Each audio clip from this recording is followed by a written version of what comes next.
You know that feeling when you realize someone you trusted has been working against you for years?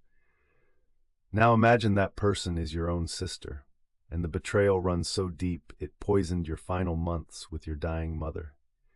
That's exactly what happened to Sarah, and what she did about it will restore your faith in justice. Sarah and Elena had always been different. Sarah was the responsible one. Steady job as a nurse, modest apartment, always there when family needed her. Elena was the golden child, charismatic, beautiful, married to a successful businessman named Derek, living in a house that belonged on magazine covers. Their mother, Patricia, had always favored Elena, but Sarah accepted it. That was just how things were.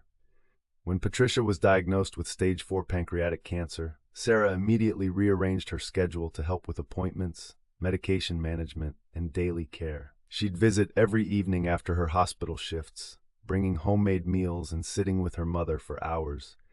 Elena would breeze in on weekends, filling the room with expensive flowers and entertaining stories, staying just long enough to remind everyone how busy and important her life was. Sarah noticed the change about 3 months into her mother's diagnosis.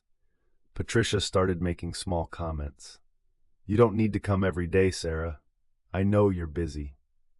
Except Sarah wasn't too busy. She'd specifically requested reduced hours to be there.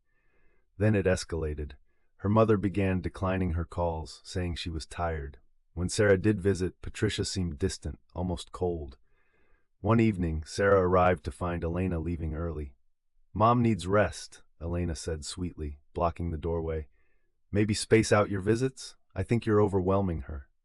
Sarah felt like she'd been slapped, but she nodded and left. She started calling first, visiting less.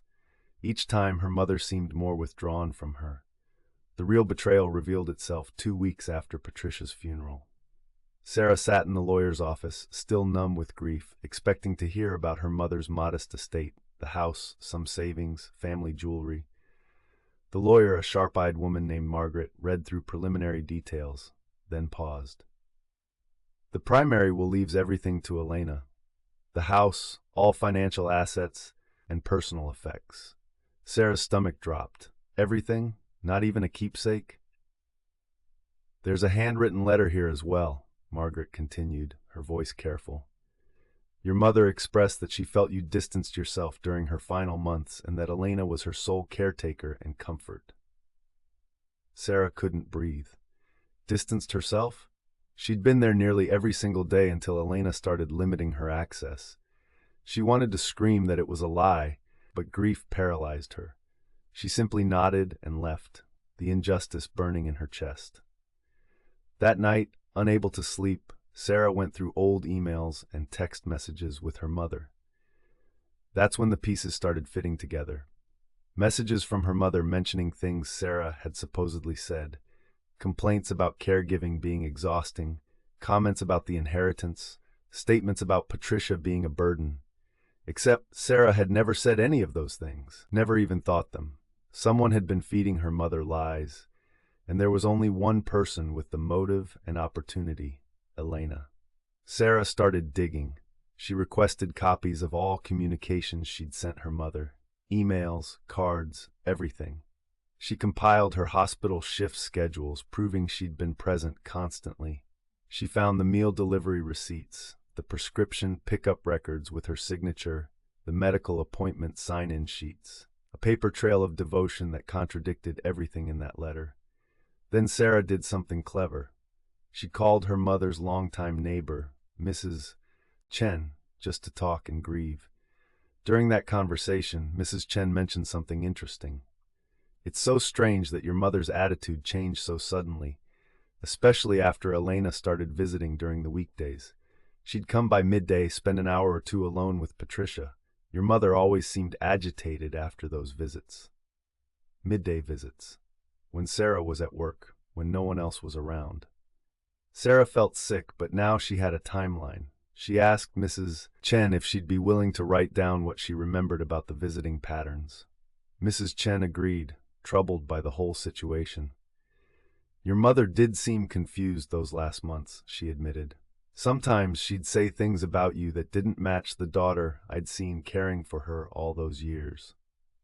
Armed with evidence, Sarah contacted Margaret, the estate lawyer, and requested a formal meeting. I have reason to believe my mother was unduly influenced during her final months, Sarah explained. I'd like to contest the will. Margaret's expression shifted from sympathy to professional interest. That's a serious allegation. Do you have documentation? Sarah laid it all out.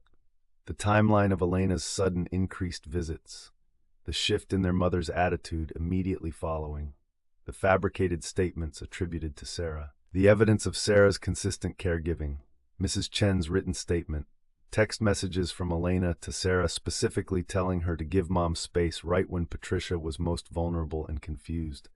Margaret studied the documents for a long time. Finally, she looked up. There's something I need to tell you. Your mother actually created 2 wills. Sarah's heart stopped. What?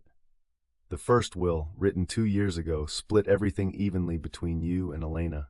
The second will, the one leaving everything to Elena, was written 6 weeks before your mother's death. Margaret pulled out another file. I expressed concern about it at the time because your mother seemed uncertain, even confused about some details.